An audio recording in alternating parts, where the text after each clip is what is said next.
ये हम लोगों ने डिस्कस किया था, रोडवेज डिस्कस हो गया, वाटरवेज, एयरवेज, एक हमको ट्रांसपोर्ट का ओवरऑल एक लमसम चाहिए और कुछ करंट से जुड़े हुए फैक्ट्स चाहिए। इससे ज्यादा की जरूरत यहाँ पर नहीं होती। कभी कभार कुछ चीजें यहाँ हिस्ट्री से रिलेटेड भी पूछ ली जाती है। अब आप लोगों को वॉइस मिल रही होगी हमारी, you people are getting my voice, okay. तो हम लोग आज के ये टॉपिक डिस्कस करेंगे। इसके पहले हम लोगों ने बहुत सारे टॉपिक्स डिस्कस किए हैं। कल का जो लास्ट टॉपिक हम लोगों ने डिस्कस किया था वो था रोडवेज। रोडवेज से जुड़े हुए हम लोगों ने ऑर्गेनाइजेशन भी थे, चाहे वो सीपीडब्ल्यू डी की बात हो या फिर बीआरओ या एनएचएआई, इन सब की बात की जहां से हमारे क्वेश्चंस बन सकते हैं। पहले हम लोगों ने रिन्यूएबल एनर्जी डिस्कस कर लिया था,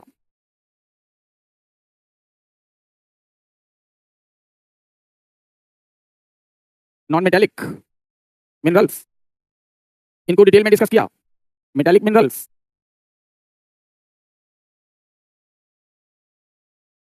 ऑयल्स और वेजिटेशन वगैरह, ये सभी टॉपिक हैं। अब हम लोगों के जो अगले टॉपिक रहते हैं, आज का जो टॉपिक है ही rail, air, waterways in India. इसमें जो हम लोग अगला जो पढ़ेंगे वो होगा कि कहां पर इंडस्ट्रीज लोकेट होती है। इंडस्ट्रियल लोकेशनल फैक्टर के बेस पर अगर इसे डिस्कस कर लेंगे तो काफी आसान हो जाएगा। Industrial locational factor,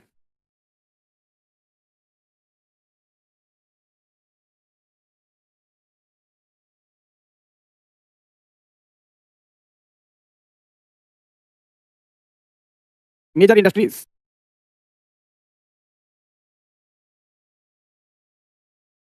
of India, इन सबको हम लोग डिस्कस करेंगे। तो मेटालिक इंडस्ट्रीज, टेक्सटाइल और ये, इसमें कम से कम इन सभी पर जो फैक्चुअल क्वेश्चन होते हैं वो सब। अच्छा, और रॉक सिस्टम आप लोग या मिनरल्स को कनेक्ट करके हम लोग देख लेंगे। चलिए, इसके बाद तो ये जो टॉपिक्स डाले हैं इनको हमने इंडस्ट्रीज वाले को थोड़ा फैला दिया है, और इसी के साथ हम लोग अगर आगे बढ़े तो हम लोग जानते हैं कि बाकी आगे कुछ बचता नहीं है, तो वही जो बस्तियां होती हैं, सेटलमेंट्स वगैरह, पॉपुलेशन, ये सब आपको हमने बता रखा है। और रॉक सिस्टम भी आप लोग देख लीजिएगा। चलिए, तो अब हम लोग शुरू करते हैं रेल, एयर और वाटरवेज से। यहाँ बहुत ज्यादा नहीं है, बहुत सिंपल सा एरिया है, इंडियन रेलवेज। तो इसके बारे में फैक्ट सबको पता है, कुछ खास नोट नहीं करना है लगभग सभी के पास। तो first rail line was started on 16 अप्रैल, यानी ये कॉलोनियल पीरियड की बात है, थाने में। बाद में इसे जो है कल्याण और खोपोली तक एक्सटेंड कर दिया गया। तो Indian railway was started during the colonial rule. Bharat में रेलवे की शुरुआत औपनिवेशिक शासन में हुई, और आज अगर देखा जाए तो now Indian railways have extended more than 68,000 kilometre length. आज भारत की जो रेल लाइनों की लंबाई है वो 68,000 किलोमीटर से भी ज्यादा है। अगर हम इंडिया की रैंक यहाँ लेंथ के हिसाब से देखें तो पूरे वर्ल्ड में रेल लेंथ में फर्स्ट प्लेस पर United States, then followed by China, Russian Federation, and this is the fourth place of the India. तो जो फर्स्ट प्लेस पर हम लोगों को मिला वो है USA, this is the China, second rank and Russia, and at the fourth place this is the India, then Canada. तो ज्यादातर जो बड़े ज्योग्राफिकल एरियाज हैं, लंबी रेल लाइन वहीं पर है। तो India has the variable topography and physiography. Bharat में जो भूआकृतिक विविधता है वो ज्यादा है, due to physiographic diversity. India has 4 types of the gauge, railway gauge.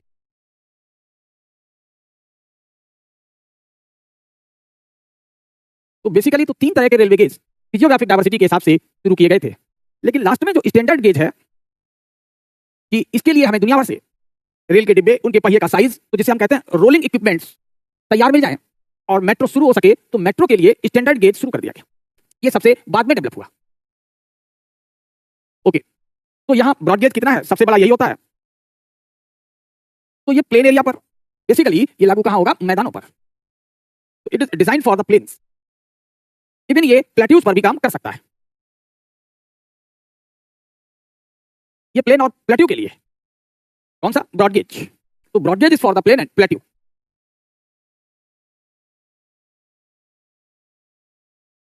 इन सब पर हम लोग इसे लागू कर सकते हैं। और जो नैरो गेज है, मीटर गेज है, ये हाईलैंड्स के लिए, ऊंची भूमियों के लिए, हाईलैंड्स एंड माउंटेन्स के लिए ये 2 गेज है, metre gauge and narrow gauge. Standard gauge इसे हम लोग मेट्रोपॉलिटन के लिए देखा है, इसलिए नहीं कि तो चूंकि तैयार हमें रेल के डिब्बे, इंजन, तो जो भी रोलिंग इक्विपमेंट्स हैं वो हमें आसानी से मिल जाए। तो 3 गेज तो हमारे फिजियोग्राफिक डायवर्सिटी के कारण है जो आरंभ में, लेकिन एक हमारी नीड यानी कि जो जरूरत थी समय की उसके हिसाब से नहीं। ये आपको डेटा याद नहीं करने हैं, ये सिर्फ इसलिए रहता है कि इनकेस अगर दिमाग में कोई बात आती है कि किस गेज की कितनी चौड़ाई होती है, ये मिलीमीटर में है, तो एक पता रहना चाहिए। और इसके डेटा आपको याद नहीं करने, क्योंकि अब ये पीसीएस लेवल पर नहीं पूछा जाता है। बस कहीं लिखने में आ सकता है कि मेट्रो में कौन सा गेज यूज करते हैं, तो in the metro we use the standard gauge, बस ये ध्यान रहे। बाकी पर्वतीय क्षेत्रों में हम लोग मीटर, और जो ज्यादा ऊंचे पर्वत के क्षेत्र हैं जैसे दार्जिलिंग माउंटेन रेलवे वगैरह है, तो इन सब में हम लोग नैरो गेज यूज करते हैं। हाँ, ये है। और ये डेटा यहाँ पर जैसे दिया गया है कि किसमें कितनी लेंथ है, कोई जरूरत नहीं है। यहाँ डेटा सिर्फ आपको ये याद रखना होगा कि फर्स्ट रैंक पर कौन है। तो फर्स्ट रैंक पर आपने देख लिया रेल लाइन में, this is the United states of America हो गया ये। तो इंडिया जो है हमारा 4th रैंक पर आता है, फॉलोड बाय द कनाडा। तो रशिया रेल लेंथ में हमसे आगे है, लेकिन कनाडा हमसे पीछे है। बस ज्यादा से ज्यादा आप लोग 5 प्लेस तक इसे रैंक ध्यान रखिएगा और कोई जरूरत नहीं है। चलते हैं नेक्स्ट। अब हम लोग आगे देखें तो कुछ हिस्ट्री से रिलेट करके ये क्वेश्चंस पूछ लेते हैं।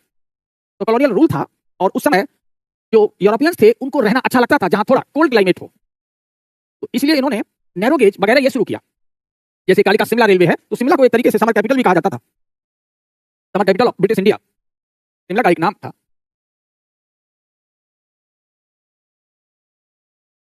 Summer capital of British India, British Bharat की ग्रीष्मकालीन राजधानी।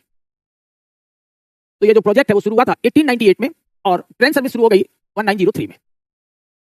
यूनेस्को ने इसे टेक ओवर किया, यानी इसे एक हेरिटेज साइट के रूप में UNESCO conferred the heritage status in July 2008। तो 2008 में यूनेस्को ने इसे हेरिटेज स्टेटस यानी कि एक विरासत स्थल का जो मानक है वो प्रदान कर दिया। यानी अब इसका जो रखरखाव है, जो मेंटेनेंस है, प्राचीन स्वरूप है, उसको यूनेस्को बना के रखता है। ये एक फैक्ट यहाँ ध्यान रखना है। देखा जाए तो ये कुल 655 मीटर से लेकर के कहां तक कितनी हाइट का डिफरेंस ये तय करती है। तो 655 से लेकर के 2076 मीटर तक ये टेढ़ी मेढ़ी बहुत ही कर्वियस लाइन है, टेढ़ी मेढ़ी लाइन है, इसमें मोड़ बहुत ज्यादा है। तो 70% जो ट्रैक है इस रेलवे का वो बहुत घुमावदार है। बस इसे समझ लेना है, इससे कोई फैक्ट नहीं आपको ध्यान रखने हैं।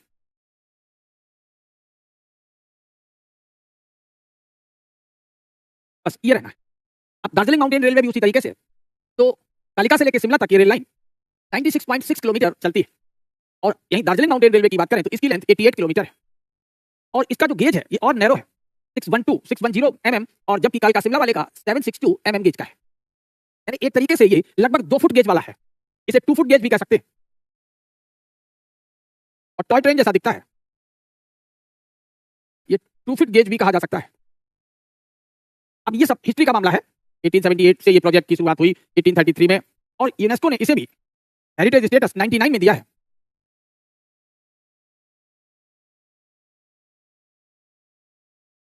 UNESCO conferred the heritage status इन 1999। और ये चीजें जो साइट्स वगैरह है इनसे सिर्फ आपको ये आ जाएगा कि हाँ हमने इन्हें रिलेट किया था और इनके गेज किस तरीके के हैं, और ज्यादा नोट नहीं करना है। तो ये शुरू हो रहा है 1903 माउंटेन रेलवे, और ये जो अपनी सर्विस में आता है 1883, यानी दार्जिलिंग माउंटेन जो रेलवे है वो पहले अस्तित्व में आता है इन कंपेरिजन टू द कालिका शिमला रेलवे, ये याद रखना है। चलिए नेक्स्ट। इसी तरह नीलगिरी का भी ये बहुत चर्चा में रहता है रेलवे। ये लगभग 46 किलोमीटर लंबाई का ट्रैक है, और ये 1 मीटर गेज पर है, ये यानी 1000 mm गेज पर ये आधारित है। और इसका भी जो प्लान था बहुत पहले बना 1845 में, लेकिन कंस्ट्रक्शन होते होते बहुत समय लग गया।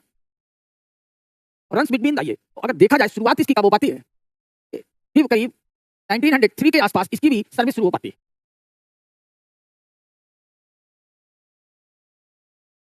ये 2 जगहों के बीच रेल लाइन चलती है, मेट्टुपालियाम और ऊटी के बीच, उटक मंडलम। उटक मंडलम के नाम से इसका नाम है, हम लोग इसे पॉपुलरली ऊटी कहते रहते हैं। हाँ, टिकट प्राइस इनकी जो होती है वो हाई होती है, और पहले से बुकिंग करनी पड़ती है क्योंकि प्लेस मिलेगा या नहीं, क्योंकि यहाँ पर जो रेल बोगीज होते हैं लिमिटेड संख्या में, part of the greater mountain, और इसे 2005 में ग्रेटर माउंटेन में रख दिया गया। लेकिन सबसे खास बात यह है कि अभी भी ये चल रही है, this is in the running status, it is in running status. बाकी वो जो दोनों हैं वो अभी रनिंग स्टेटस में नहीं। ये रेल का रखना है डेटा वगैरह। और अब इंडिया ने जो इस समय करंट से जुड़ा हुआ मुद्दा है,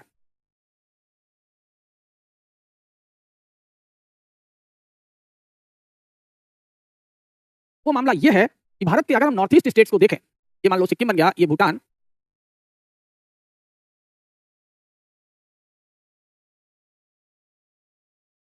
यहां ये बांग्लादेश आ जाता है। ये जो एरिया कहा जाता है this is called the chicken neck. North east के लिए हमारी जो रेल लाइंस हैं वो यहीं से पास होती है। तो Indian rail lines passes through this chicken neck. अब अगर हमें नॉर्थ ईस्ट में अपनी रेल कनेक्टिविटी बढ़ानी है तो मजबूरी है कि हम लोग कहां से गुजरे, इस चिकन नेक से गुजरे। और ये जो चिकन नेक है किसके साथ बॉर्डर बनाता है? एक और तो ये नेपाल को टच करता है, भूटान को टच करता है और आपका बांग्लादेश। इतने देशों को तो ये चिकन नेक एक साथ टच करता है, is the chicken neck area. ये लेकिन जो चाइना का जो अपना बॉर्डर है, चाइना यानी ताइबेत, ये भी बहुत दूर नहीं है। It is only 170 kilometre from the chicken neck.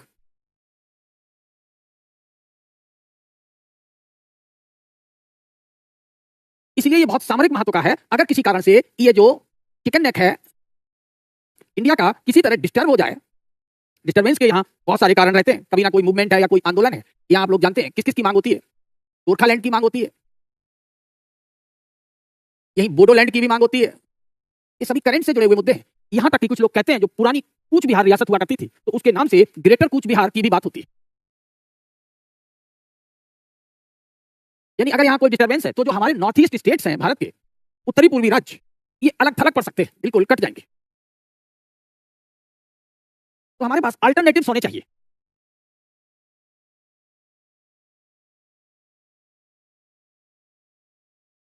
Okay, alternative इस समय गवर्नमेंट ने कहा है कि हम लोग नेपाल से होकर के या बांग्लादेश से होकर के, इनसे भी होकर के आ जा सकते हैं।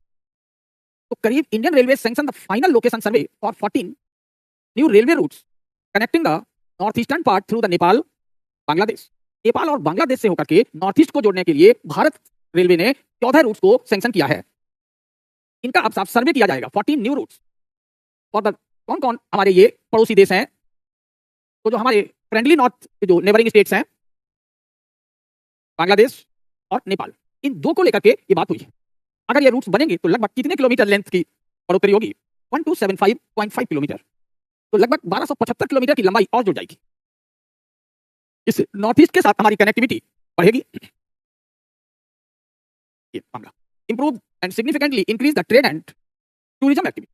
इन कामों के लिए 14 नए न्यू रेलवे रूट सैंक्शन किए जाए और कुछ खास यहां से आपको नहीं पढ़ना है।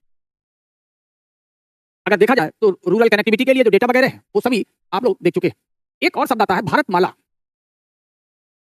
ये है हमारा विस्तृत रोड योजना, this is the extensive road infrastructure development. बस इससे ज्यादा यहां ध्यान नहीं रखना है कि भारतमाला किससे संबंधित है। तो Bharatmala project is concern with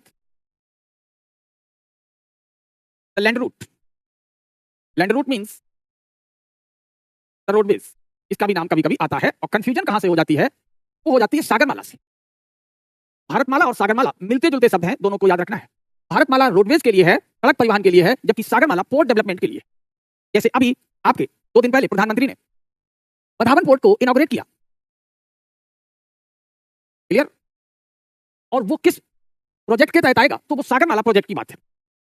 बस इन चीजों को हमें ध्यान रखना होगा प्रीलिम्स के लिए, और ज्यादा यहाँ कोई खास मतलब नहीं है। वंदे भारत सर्विस, ये सभी modernising rail traffic through Vande Bharat सेवा, और ये सब आपसे नहीं पूछा जाएगा। इलेक्ट्रीफाइंग रेलवे, कितने किलोमीटर तक इलेक्ट्रीफाइड ट्रैक है, बस ये ध्यान रखना है। That is the 93.83% of India is electrified, 95% से थोड़ा कम। अब बात आ जाती है, हम लोग किस पर बात करें करंट में। सागरमाला प्रोजेक्ट मींस वाटरवेज, ये करंट में है। तो सागरमाला प्रोजेक्ट कब शुरू हुआ था? इन द मार्च 2015 कैबिनेट मंत्रालय ने इसको अपने अप्रूवल दे दिया। इसके तहत 14 न्यू पोर्ट बनेंगे, नए 14 पोर्ट। उनमें से 3 पोर्ट ऐसे हैं जिन पर काम चल रहा है। एक है होनावर, ये मैच करने के लिए आपसे पूछ लेंगे।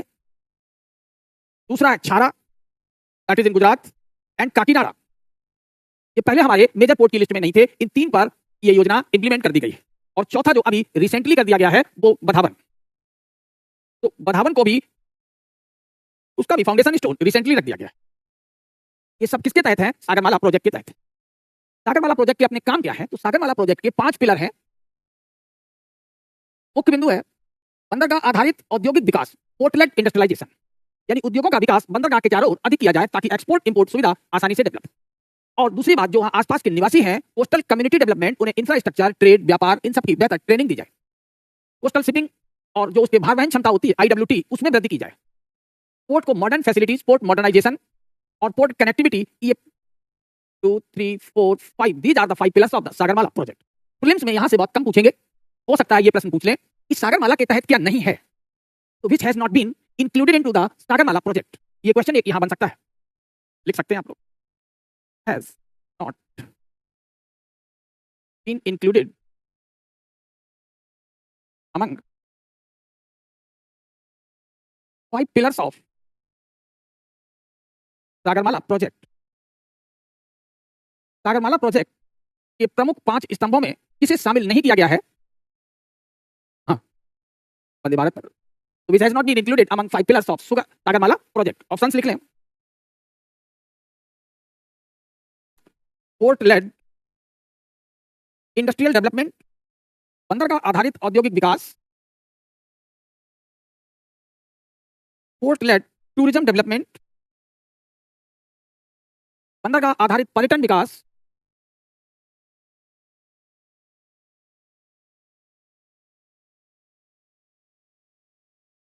Mutual connectivity of the ports, and the port led regional development in India. 4 options. हाँ, कभी भी यहां से इतना तो नहीं पूछेंगे जितना हमने आपको स्पष्ट किया है। वो यहां पोर्टलेट शब्द हटा करके बीपीएससी पूछेगा आपसे industrial development, tourism development, port connectivity and regional trade. Regional trade और डेवलपमेंट। अब बताइए, इतना सिंपल करके ये पूछ सकते हैं। सेंटेंस थोड़ा छोटा कर देंगे तब पूछेंगे। अमित, समझ में आया? तो कभी कुछ क्वेश्चंस ऐसे रहते हैं जो बहुत पॉपुलर चीजें होती हैं, जिनका हम लोग डेट रट रहे होते हैं या फैक्ट रट रहे होते हैं, वो ना आकर के। अब जैसे बधावन पोर्ट है, ट्रांसशिपमेंट पोर्ट है साउथवे, रमैयापट्टनम है, सीएनजी टर्मिनल है भावनगर का, ये सब हमारे वन लाइनर क्वेश्चंस। तो इन्हें हमने वन लाइनर क्वेश्चंस तो तैयार किए, लेकिन इन केस पता लगा कि उसने ये चेंज कर दिया, तो आंसर इसमें क्या हो जाएगा हम लोगों को पता है। सिंपल इसका आंसर हो गया, that is the tourism development. Tourism development यहां से नहीं पूछेंगे। इंडस्ट्रियल डेवलपमेंट है, रीजनल डेवलपमेंट है, पोर्ट की आपस में कनेक्टिविटी भी है, ये सारी चीजें सागरमाला की। ठीक, अब और इससे थोड़ा सिंपल करें।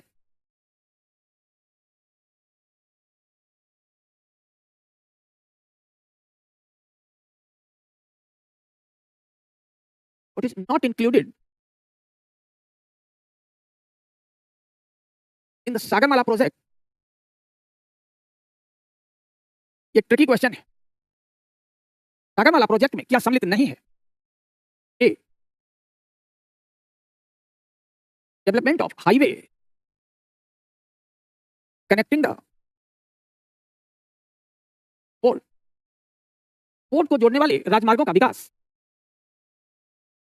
B, development of railway connecting the port. C, development of cultural or community centres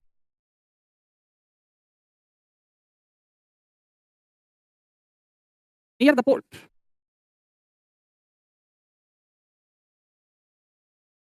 D, all the above. बताइए। Yes, coastal community refers to the regional development. बिल्कुल सही। अब इसमें से क्या टिक करोगे? कुछ लोगों ने जवाब दिए, कुछ लोगों ने नहीं दिए। तो हमें कंसेप्चुअली तैयार रहना चाहिए। हमसे प्रीलिम्स में ये चीजें भले ही ना पूछी जाए, लेकिन ये लाइनें हमको मेंस में लिखने में काम आती है, क्योंकि एज इट इज जो फॉर्मेट होता है, जो गवर्नमेंट जिस फॉर्मेट में या न्यूज़पेपर में हमारे सामने लाती है, वो हमें शब्द याद नहीं रह जाते। ये सारे काम यहाँ पर होते हैं, एक्सेप्ट कौन सा काम यहाँ नहीं करते हम लोग? That is the railway development. बाकी सारे इससे जुड़े हुए हिस्से हैं। कल्चरल का है, हाईवे कनेक्टिंग द पोर्ट है, सभी किसके पार्ट होते हैं? सागरमाला। तो सागरमाला प्रोजेक्ट में सड़क बन सकती है, लेकिन भारतमाला प्रोजेक्ट में कोई बंदरगाह का कोई संबंध नहीं होता। तो भारतमाला क्या है? बेसिकली प्योरली लेड रूट यानी कि रोडवेज डेवलपमेंट। और जबकि सागरमाला मल्टी फैसेटेड है इन कंपेरिजन टू द। तो यहां सारांश हम लोगों ने लिख लिया। क्या सारांश हो गया? सागरमाला प्रोजेक्ट जो है वो बहुआयामी है मल्टीफेसेटेड है, जबकि जो भारतमाला है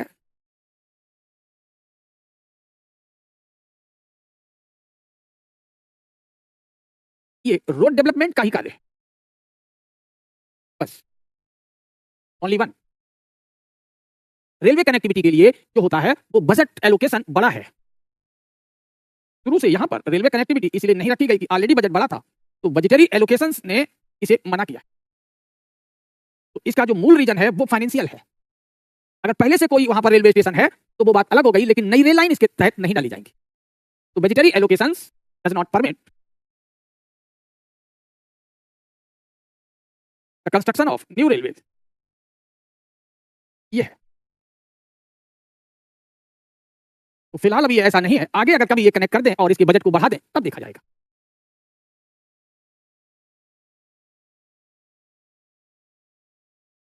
अब समझ में आ गया मितेश? क्योंकि उस समय जो इन्होंने बनाया बजट वो इतना बनाया तब भी बहुत बड़ा बजट है सागरमाला का। और सागरमाला अभी फोकस कर रहा है किस पर? मेनली अभी हम लोग इस पर पोर्ट डेवलपमेंट पर ही है, न्यू पोर्ट के लिए। तो अभी जो फोकस है इनका न्यू पोर्ट डेवलपमेंट पर है, और न्यू पोर्ट में ही अभी हम लोग बहुत इनिशियल स्टेज पर हैं। कुल अभी हमने 3 पोर्ट पर काम शुरू किया है, होनावर, छारा, काकीनाडा, और चौथा अभी रिसेंटली 2 दिन पहले पधावन इन महाराष्ट्र, अभी पीएम मोदी ने इसे इनॉग्रेट किया है। जबकि ये प्रोजेक्ट कब शुरू हुआ? मार्च 2015 में, यानी इनके शुरुआती जो एम्बेसस प्रोजेक्ट हैं उनमें से एक है। अभी बजटरी एलोकेशन का ये पार्ट नहीं। अभी क्या है जो आप अगर वहां देखेंगे तो रोड कंस्ट्रक्शन है to connect the rail point और स्टेशन। सिर्फ रोड कंस्ट्रक्शन है, यहां गौर से उसको पढ़ लीजिएगा। ये है रोड कंस्ट्रक्शन है, रोड का निर्माण हो सकता है ताकि उस रेलवे स्टेशन तक पोर्ट फैसिलिटी को शामिल किया जाए। तो कनेक्टिविटी तो है पोर्ट की, लेकिन वहां अभी नई रेल लाइन नहीं बन सकती, doesn't permit the construction of new railway. यही इसीलिए यहां हमने कहा ये थोड़ा ट्रिकी क्वेश्चन होगा। और दूसरा मंत्रालय का भी अंतर है। तो सागरमाला प्रोजेक्ट को ministry of road and transport ये काम करता है, मॉर्थ चलाता है। अब क्लियर हुआ? तो कनेक्टिविटी तो हो जाएगी, लेकिन रोड कंस्ट्रक्ट करके हम रेलवे स्टेशन से कनेक्ट कर देंगे।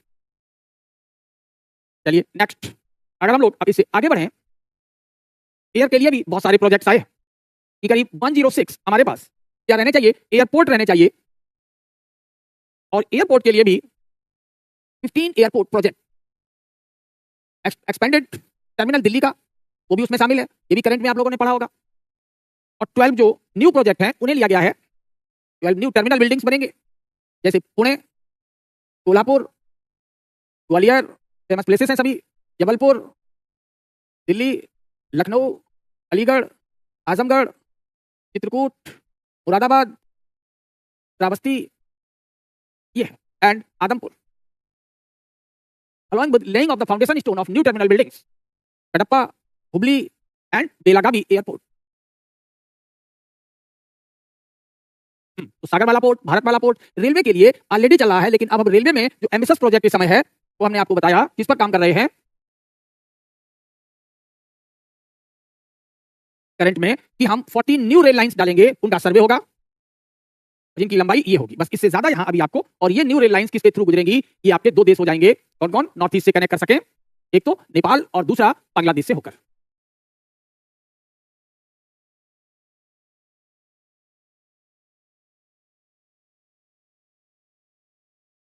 ये वाला ध्यान रखना,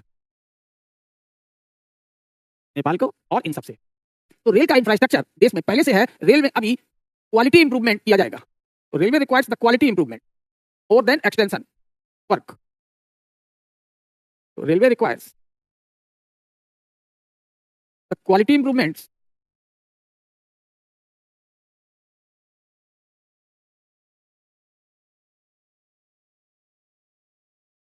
और देन एक्सपेंशन वर्क। अभी भारतीय रेलवे को विस्तार के बजाय अभी गुणात्मक सुधार की अधिक आवश्यकता है। ये है। अब हम लोग बहुत छोटे से क्वेश्चंस अपने कर लें, ये तो करंट से रिलेटेड हो गया, मेंस में ज्यादातर यहां से प्रश्न पूछे जाएंगे, फिर भी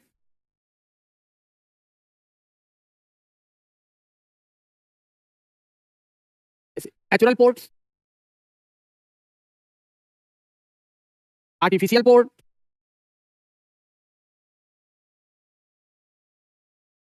ये हमारे कन्वेंशनल क्वेश्चंस हैं। इन सबको हम लोग वैसे भी पढ़ते रहते हैं। तो अगर हम वेस्ट कोस्ट पर जाते हैं, ये इंडिया का वेस्ट कोस्ट है, इधर हम लोग लिख देंगे अरेबियन सी, और यहां हम लोग बना देंगे कि ये इंडिया का ईस्टर्न कोस्टल पार्ट है,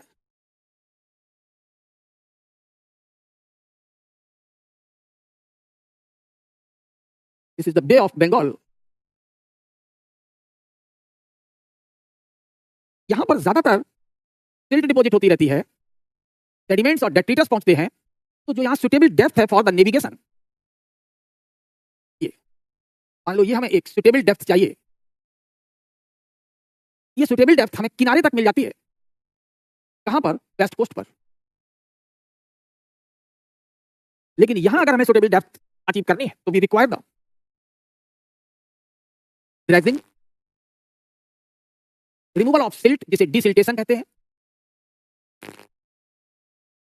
इसलिए ये पोर्ट कैसे पोर्ट हैं? These are the artificial port. यहां पर क्या उपस्थित हैं? मोस्टली एस्चुरीज हैं, और एस्चुरी जो है जब कोई रिफ्ट वैली सागर में मिलती है तो उसके सहारे पानी सीधा लैंड के अंदर तक चला आता है, तो ये मोस्टली एस्चुरी बेस्ड है। तो जितने हमारे वेस्ट कोस्ट के पोर्ट हैं all are the natural port. Artificial port हमारा ईस्ट कोस्ट है, एक्सेप्ट ईस्ट कोस्ट पर हमारा कौन सा ऐसा पोर्ट है जो नेचुरल है?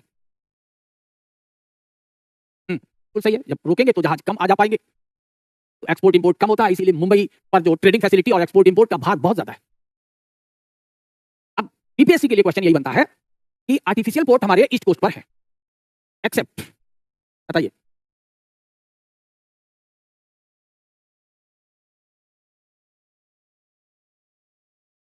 विशाखापत्तनम। तो विशाखापत्तनम यहां का क्या हो गया? तो Visakhapatnam is the natural port, इसका हार्बर नेचुरल है, the only natural harbour at east coast of India. तो भारत के तट पर ये एकमात्र प्राकृतिक बंदरगाह है, इसलिए आपने देखा होगा कि विशाखापत्तनम पोर्ट पर जो ट्रेड वॉल्यूम है वो अन्य पोर्ट से ज्यादा है।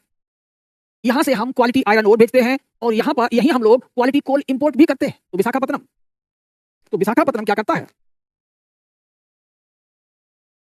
इसको बाहर बेचता है, it exports the quality iron ore, ये भी आपको हमने ओर के साथ पढ़ाया था। It imports the quality coal, और ये उत्तम कोटि के कोयले का आयात भी करता है। तो जब दोनों चीजें यहां उपलब्ध हैं, क्वालिटी आयरन और भी हाई ग्रेड और क्वालिटी कोल भी उपलब्ध है, तो ऑब्वियसली यहां तय हो गया there is Visakhapatnam steel plant. इसीलिए हमें यहां विशाखापत्तनम स्टील प्लांट मिलता है।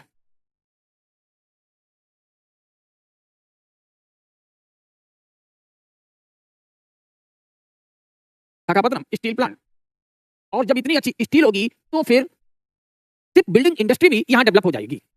तो इसी का दूसरा जो ऑब्जेक्टिव होगा वो क्या हो जाएगा? सिर्फ building industry.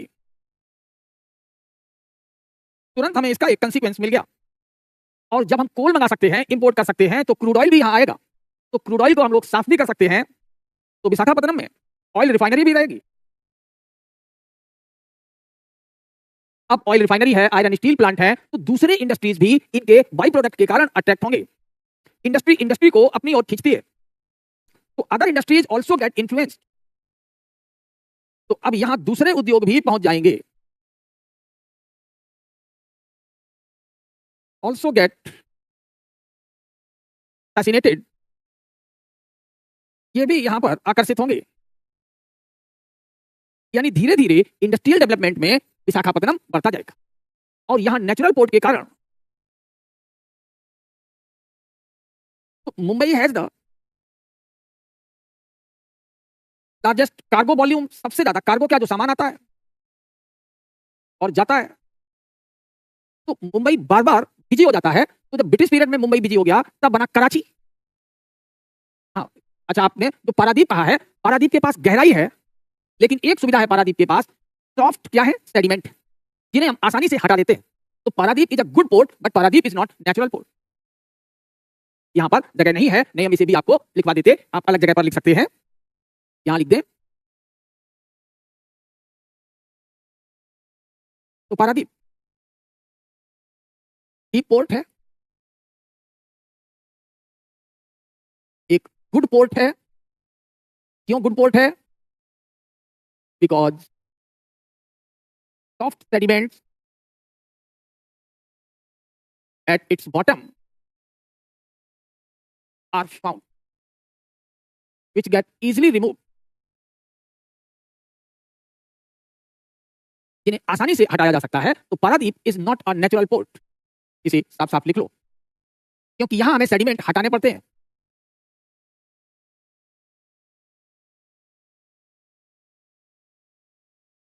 Sediments are frequently remove,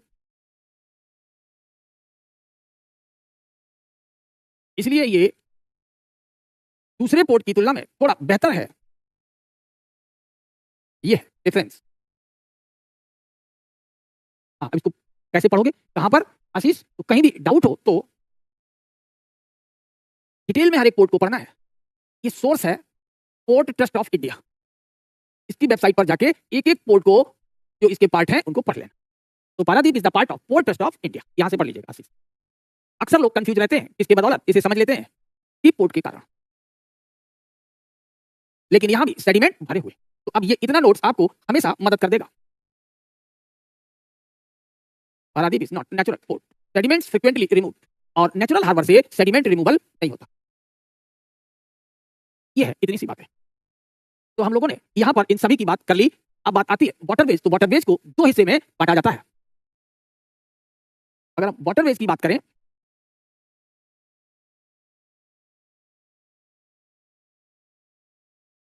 कौन कौन हो गए? एक तो पोर्ट, ये इनका मुख्य पार्ट है, और दूसरा है inland waterway. Inland waterways, inland waterway में रिवर, नदियां और कैनाल्स आते हैं। भारत कितना विकसित करेगा टोटल इनलैंड वाटरवेज के तहत? इंडिया 106 106 इनलैंड वाटरवे डिफाइन किए गए। अब अगर ये 106 नदियां और कैनाल अगर हम लोग रटने लगेंगे तो रटते ही रह जाएंगे। इसके लिए हमेशा किसकी जरूरत होती है कि कोई भी चीज अगर करंट में आ जाए तो उसको पढ़ लेना है।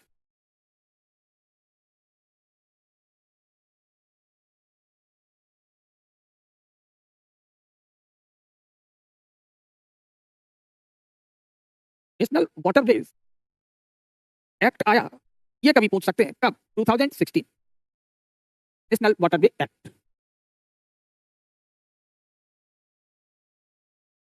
तो भारत में नेशनल वाटरवे एक्ट कब पारित हुआ? ये एक अच्छा क्वेश्चन हो सकता है जो आपके बीपीएससी के काम का है।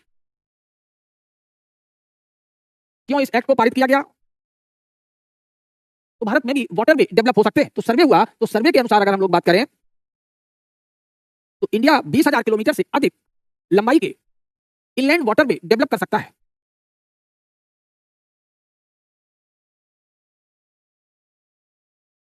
India can develop inland waterway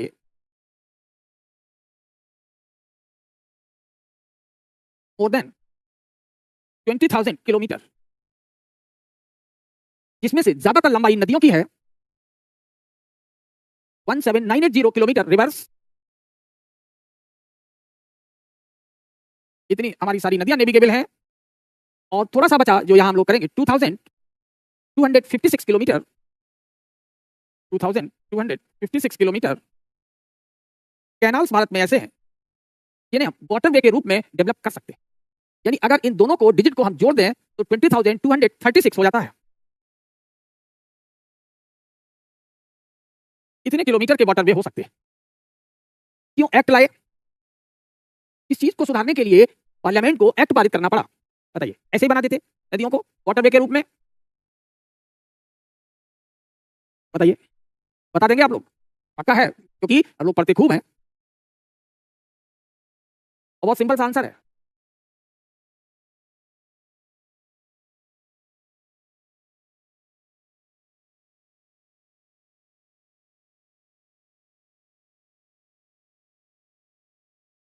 हम्म, इस एक्ट की जरूरत क्यों पड़ी? थोड़ा सा आप लोग अपना सर खुजलाएं, आंसर मिल जाएगा।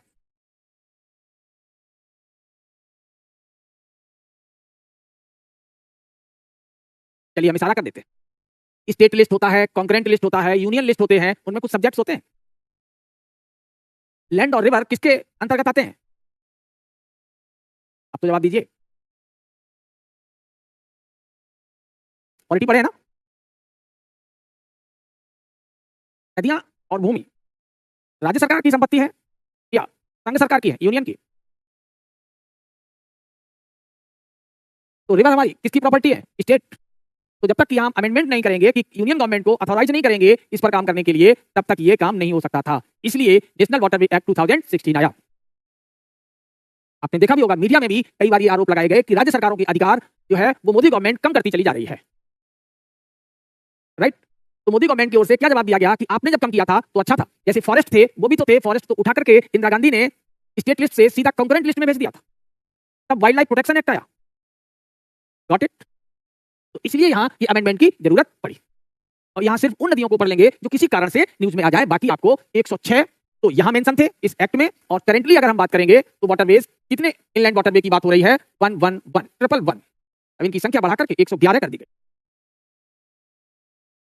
ये है। तो अब तो कोई यहां ट्रांसपोर्ट पर खास चीज ऐसी नहीं बची। तो कल के लिए जो हम लोगों का टॉपिक है जिस पर हम लोग बात करेंगे, आप लोग समझ गए होंगे, वो है इंडस्ट्रियल लोकेशनल फैक्टर और मेजर इंडस्ट्री। तो for today it is sufficient. I think you people can revise it quickly. आसानी से इसे आप रिवाइज कर लीजिएगा।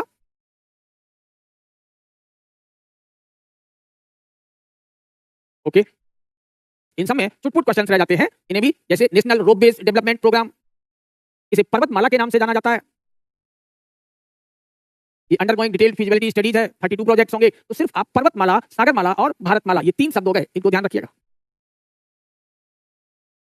पर्वतमाला स्कीम, ये इस तरीके से ट्रॉली चलते हैं। तो पर्वतमाला स्कीम के क्या क्या बेनिफिट्स हैं, इसमें प्रीलिम्स में तो बहुत कम पूछा जा सकता है, फिर भी एक रीडिंग आप यहां से लगा सकते हैं।